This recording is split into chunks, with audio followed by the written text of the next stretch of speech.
dont le sujet est autocrate, dictateur, les journalistes et le choix des mots. Un sujet complexe et pour lequel nous avons invité 4 journalistes issus de régions très différentes ou travaillant sur des régions très différentes de la planète, pour lesquelles la question de la qualification du régime se pose de manière aiguë. Pas du point de vue économique, politique, etc., mais aussi la transition d'un langage de bois pendant le communisme au langage démocratique. C'est difficile de trouver, d'apprendre le langage de la liberté. Donc en Roumanie, on est dans la situation d'une transition de la sortie du communisme vers une démocratie, une transition qui n'est pas terminée. Non, je pense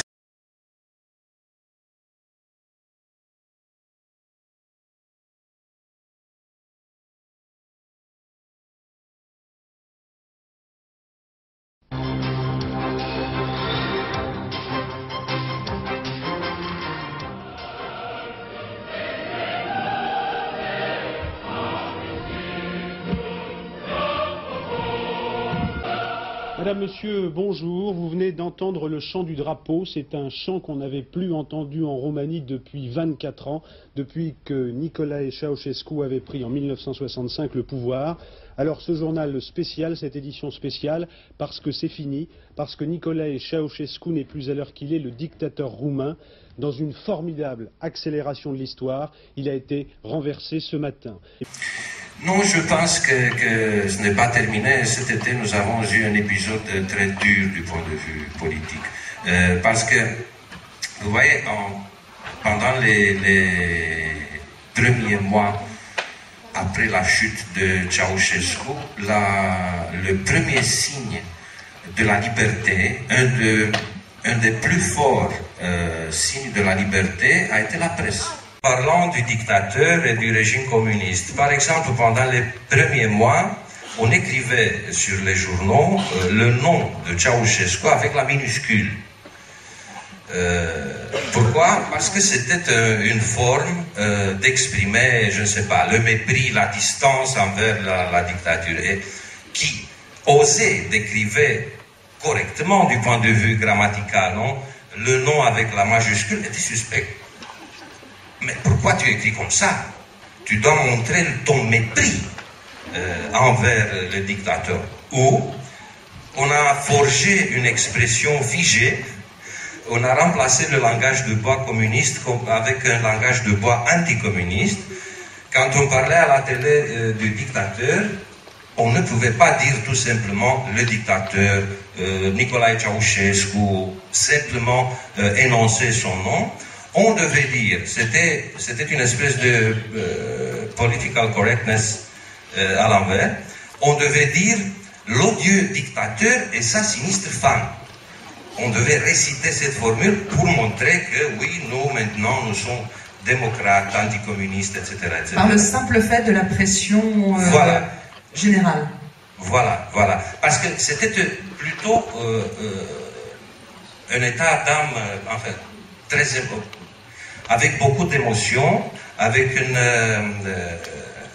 un désir de prendre les distances par rapport au régime. Bon, ça, c'était un peu enfantin. Très rapidement, on a eu 2 types de journaux. Les journaux qui soutenaient le nouveau gouvernement et les journaux totalement anti-gouvernement, très radical, avec un discours anticommuniste très fort. Mon journal a été fondé, par exemple, c'est une conséquence de cette nouvelle barricade qu'on avait érigée entre les 2 parties de la presse et de la société roumaine, parce que mon journal a été fondé par un philosophe et historien des religions de Roumanie, important intellectuel, qui s'appelle Andrei Pleșu, un des peu dissidents anticommunistes de Roumanie, et qui a eu cette idée. Bon, nous devons construire un journal ouvert vers les deux catégories. et créer un espace de débat en invitant des hommes de droite et de gauche, des intellectuels de formation et avec des conceptions différentes, à se prononcer sur certains problèmes culturels, sociaux, politiques. Et on a fondé ce journal en 1994. On va peut-être passer la parole à Chanian, à qui je vais poser la même question. Alors, la Chine, comment caractériser ce régime? Je parle de la Chine. Est-ce qu'il y a une différence ou ressemblance qui est liée à ces deux pays? Je pense que ces deux pays faisaient partie de la même culture, c'est la culture communiste. J'ai souvent cette expérience quand je parle avec des personnes qui viennent de l'Est de l'Europe ou qui viennent du Vietnam, par exemple, aussi. On a beaucoup de choses en commun. On s'entend très très bien, pas parce qu'on a la même culture, mais parce que, culture traditionnelle, parce qu'on a la même culture idéologique, politique. C'est le communisme. Donc je reviens pour définir la Chine. C'est vrai, aujourd'hui, je pense que c'est un peu plus difficile de définir la Chine à ce stade que définir la Roumanie, qui est passée quand même à la démocratie. Est-ce que la Chine, c'est un pays communiste, ou c'est un pays socialiste, ou c'est un pays capitaliste?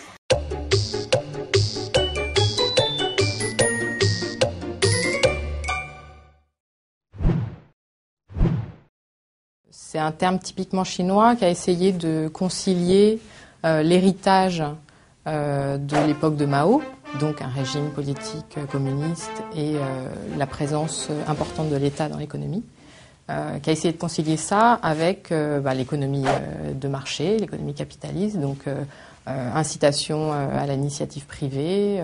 Le secteur privé est devenu une part très importante de l'économie. C'est ce qu'on dit, c'est la Chine. C'est un régime autoritaire. Le régime autoritaire voulait dire c'est un régime post-totalitaire, puisque le régime totalitaire est fini. C'est plus un totalitarisme, c'est plutôt un autoritarisme, mais qui vient quand même du totalitarisme. Et une autre tendance, c'est minoritaire. Moi, j'en fais partie, c'est-à-dire la Chine, c'est un régime post-totalitaire, mais pas dans le sens qu'on a passé déjà l'étape du totalitarisme, mais reste dans le totalitarisme, mais au stade finissant du régime. C'est-à-dire la Chine, pour moi, reste encore dans le régime totalitaire, mais elle est en train de sortir du totalitarisme. J'ai dit qu'elle est en train de sortir du totalitarisme. C'est pas parce que je voulais pas dire ce sera naturel, ce sera tout à fait pacifique, c'est tout à fait sûr qu'elle va sortir du totalitarisme.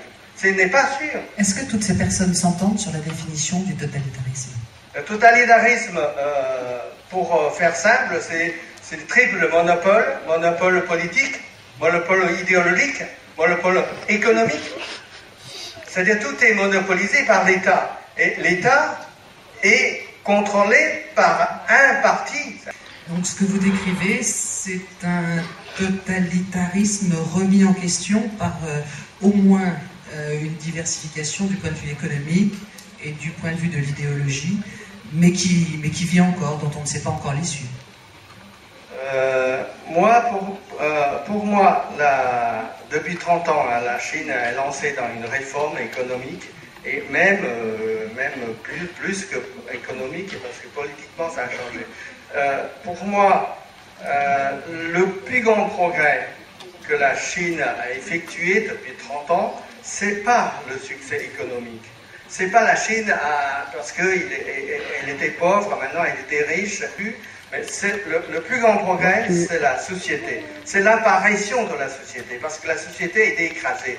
La société était complètement écrasée par l'État, par le parti. Aujourd'hui, il y a une société, et en plus de société, la Chine a aujourd'hui une société civile. Bien.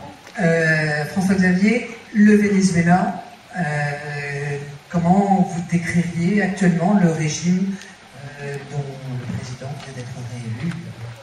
Alors, on part d'un système très capitaliste, très à l'américaine, pour se diriger vers une expérience plus proche d'un socialisme à la cubaine, même si on est loin. En tous les cas, l'objectif d'Hugo Chavez aujourd'hui, c'est de mettre le pays sur les rails d'une révolution socialiste. Il le répète suffisamment pour que les choses soient claires. Ensuite, il y a une chose que je voudrais dire sur ma propre expérience, à la différence de mes voisins. Je ne suis pas vénézuélien, je suis un journaliste français, mais installé au Venezuela depuis 4 ans, malgré tout, avec mon bagage, sans doute ma vision française d'un pays et d'un continent. C'est quand même très différent et en tout cas, ça me semblait important de le relever. Pour le Venezuela, c'est un pays qui n'est évidemment pas totalitaire, dont le régime n'est évidemment pas totalitaire, n'est pas non plus un régime autoritaire, bien que, avec la personnalité militaire d'Hugo Chavez, évidemment, on retrouve souvent des caractéristiques d'un système qui s'éloigne en tous les cas de nos modèles démocratiques occidentaux. Ce sont les meilleurs, mais ce sont souvent des modèles que l'on cite partout dans le monde, ce sont des références. Donc le Venezuela est déjà, avec Chavez, un pays qui, parfois, peut-être, n'est plus dans ce que nous percevons comme être une démocratie. C'est un pays doté d'institutions démocratiques. Alors, sur le balcon du palais présidentiel, Hugo Chavez est chez lui. Acclamé par des milliers de personnes, il s'adresse à ses partisans, mais pas seulement. Mes remerciements vont à tous ceux qui ont voté contre nous, car ils apportent la preuve que nous sommes des démocrates. Les résultats sont tombés en début de soirée heure locale. Après 14 ans au pouvoir, Hugo Chavez est reconduit. Une élection présidentielle qui s'est déroulée dimanche dernier, qui s'est très bien déroulée. Les Vénézuéliens ont montré l'exemple, ont voté avec une forte participation à 80%. Tout s'est très bien passé. C'était un système électronique a priori fiable, selon le centre Jimmy Carter. Maintenant, il y a l'élection, son déroulement, qui a priori n'est pas remis en question, mais il y a les moyens pour arriver à une réélection et peut-être à ce chiffre de 54%. Là, effectivement, pour être resté 4 ans dans ce pays, pour avoir vu un petit peu, je dirais de près, les rouages du système chaviste, il y a beaucoup à dire. Oui, beaucoup ont l'impression de sauver le système du Venezuela est là pour longtemps. Hugo Chavez accapare un petit peu le pouvoir et on a l'impression que petit à petit, et d'ailleurs Hugo Chavez ne s'en cache pas, puisqu'il a dit qu'il allait aller plus loin encore dans ses réformes, pas seulement économiques, politiques, que le pays glisse lentement mais sûrement vers un autoritarisme. C'est pas du totalitarisme. Si nous sommes dans l'Union européenne, la démocratie n'est pas définitive. Action! Excusez-moi, monsieur? Oui, bonjour. Oui, bonsoir. Ma collègue. Vous connaissez, bien sûr. Bien sûr, de Doué Pello. Voilà, c'est ça. Ma collègue, voilà. Que pensez de ce débat? Mais moi, tout filme. D'accord. C'était assez enrichissant. C'est ludique pour les élèves, ça va. Pas mal, ça avait une bonne accroche. C'était une image de la diversité aussi, on a eu un chiffre.